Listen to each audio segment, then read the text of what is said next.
Soy Camila de la Parra Mendoza y el día de hoy voy a hablar acerca del pánico colectivo originado por ataques terroristas específicamente en el continente de Europa. Bueno, la situación de la vida real no es ajena a ninguno de nosotros. La mayoría, si no es que todos, hemos oído acerca de los atentados terroristas, específicamente más o menos de 2014-15 a 2017, y que se han suscitado mayormente en el continente europeo. Y pues es una problemática bastante fuerte porque muchos inocentes han sido asesinados a manos de un conflicto que en realidad no tiene nada que ver con los civiles. Y bueno, todo esto empezó en junio de 2014 desde la proclamación del califato y cuando el Estado Islámico se llamó a sí mismo como tal. Y a partir de ahí se han llevado a cabo más de 140 ataques terroristas en 29 países, sin contar a Siria e Irak. Esto ha ocasionado una ola de pánico colectivo entre la población, más que nada por la incertidumbre y la inseguridad acerca de qué es lo que va a pasar, en dónde va a pasar, cuándo va a pasar, y pues esto interfiere con la paz de las personas. Y bueno, esta problemática afecta social y culturalmente a una Europa que solía ser más pacífica y pues estaba conformada principalmente por países primermundistas y que ahora no pueden garantizarle la seguridad a sus ciudadanos. Así que la pregunta de conocimiento es: ¿en qué medida el pánico originado por los ataques terroristas en Europa afectan social y culturalmente a la población de todo un continente? Bueno, el área de conocimiento que voy a tratar es ciencias humanas y las formas de conocimiento son emoción y razón. Bueno, empezaremos hablando acerca de los atentados terroristas. Aunque muchos han sido proclamados como tal después de ciertas investigaciones, muchos de ellos han sido identificables después de la proclamación de la frase Allahu Akbar, que significa el único Dios, el más grande. Y pues es una frase muy importante en la cultura de los musulmanes y bueno, se asocia mucho con los atentados terroristas. Aquí hay una línea del tiempo que determina cuáles han sido los ataques más significativos más o menos desde 2015 hasta nuestros días. Y bueno, el primero fueron los ataques en París, que esta fue una situación que todo el mundo se enteró y el Estado Islámico se hizo responsable y llamó a estos atentados como milagros, que en realidad fue una tragedia porque muchas personas murieron.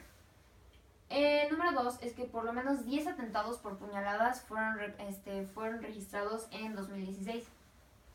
El número 3 es que son los bombardeos en Bruselas. Y bueno, esto también fue en 2016. El 4 es el incidente de rehenes en una iglesia de Normandía, en donde 2 personas armadas tomaron a 5 rehenes. Y bueno, después de ciertas investigaciones se dieron cuenta de que pues sí era a manos del Estado Islámico. Y bueno, el número 5 es el ataque de camión hacia una multitud el día de la Bastilla en Niza, Francia. Este también fue un caso muy sonado, muchos nos enteramos de él. Y pues igual fue algo muy impactante porque muchas personas murieron en un día que era pues festividad nacional. El número 6 es el atentado a puñaladas en puertas del Parlamento y explosiones en Londres, que se llevó a cabo el día 22 de marzo de 2017. Y bueno, esto es lo más actual y lo más cercano que podemos ver. Y pues es esto, que en realidad el Estado Islámico no ha tenido un patrón definido acerca de cómo, cuándo y dónde van a ser los atentados. Y pues esa es la incertidumbre que se propicia.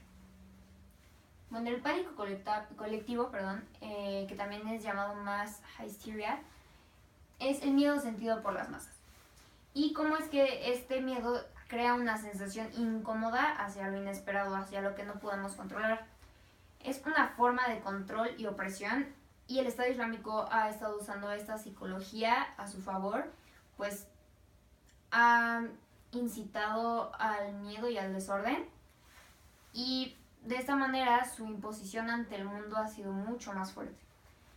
Y pues la inseguridad es lo que hace que las personas tengan mucho más miedo. El caso de Alemania, por ejemplo, se llevó a cabo cuando hubo el tiroteo en Múnich. Y bueno, se hicieron muchas investigaciones para averiguar si se trataba de un atentado terrorista. Y pues como podrán imaginarse, muchas de las personas, o si no es que todas, los ciudadanos de Alemania, pues tras oír todos los casos de Bélgica, Francia, Turquía, etcétera, la gente solo esperaba que fuera que los ataques que los ataques que habían sido suscitados fueran a manos de terroristas, y eso es lo que se esperaba porque pues era lo que más se había estado suscitando. Y bueno, las víctimas principales fueron personas inocentes. Pero después de todo esto, después de todo el pánico, después de toda la incertidumbre acerca de quién había sido, se dio cuenta, se dieron cuenta las autoridades alemanas que no había sido a manos del Estado Islámico el ataque, sino que había sido de un joven iraní que tenía problemas y tenía un ataque, tuvo un ataque de locura, que tenía impulsos violentos y pues tenía como esa necesidad de matar a la gente, pero no tuvo nada que ver con el Estado Islámico. Sin embargo, el pánico que se originó y la asociación que hubo con los otros atentados, pues propició también el desorden. Bueno, Europa antes del terrorismo, pues era una vida pacífica, que, bueno, obviamente Europa está conformado en su mayoría por países primermundistas. Entonces, pues no se comprometían tantas vidas como actualmente se hace, especialmente en el periodo de la posguerra. Después de la Segunda Guerra Mundial, pues Europa continuó siendo un país pues relativamente pacífico, sin grandes problemas. Sin embargo, ahorita es cuando más inseguridad hay, y pues después de la guerra ha sido este periodo como más determinante y el periodo en el que más se han perdido vidas. Y pues a manos de algo que el Estado no puede controlar.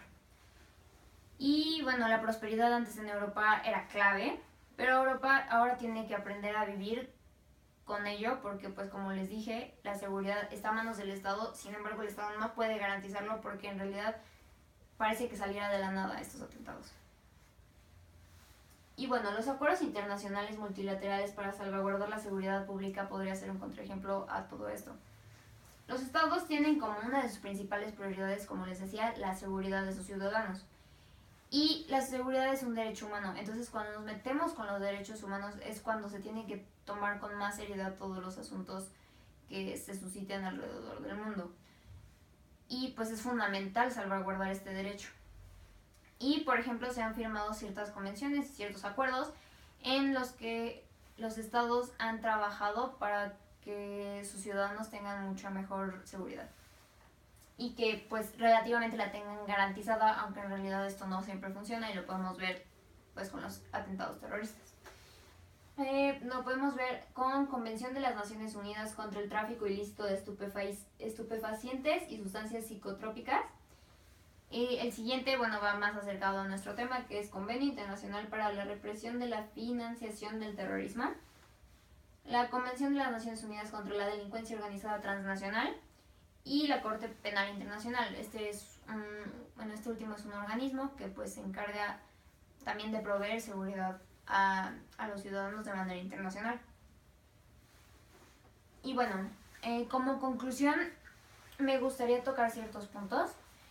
Uno de ellos es que la cultura en Europa cambió de manera radical, y esto es algo de lo que tenemos que estar muy conscientes, porque, como les decía, Europa era relativamente pacífico. Sin embargo, el pánico que se ha incitado en los últimos años ha cambiado totalmente la forma de vida de las personas, que ahora viven en un periodo de total incertidumbre y de no saber qué va a pasar con sus vidas o si van a seguir vivos el siguiente día. El pánico colectivo también está originado por la falta de seguridad y como la incapacidad del Estado de proveer esta seguridad. Y pues en realidad lo hemos visto, está fuera de las manos de los estados, o bueno, al menos eso parece, y pues muchos de ellos han sido estados que están muy bien cuidados. Sin embargo, pues por ejemplo Francia no ha podido controlar estos atentados. Y bueno, El miedo resulta ser efectivo como herramienta de control de masas. Esto es muy importante porque el Estado Islámico ha estado usando esto a su favor. Entre más atentados hay, más miedo se incita y pues esto es lo que hace que el Estado Islámico tenga el control prácticamente mundial.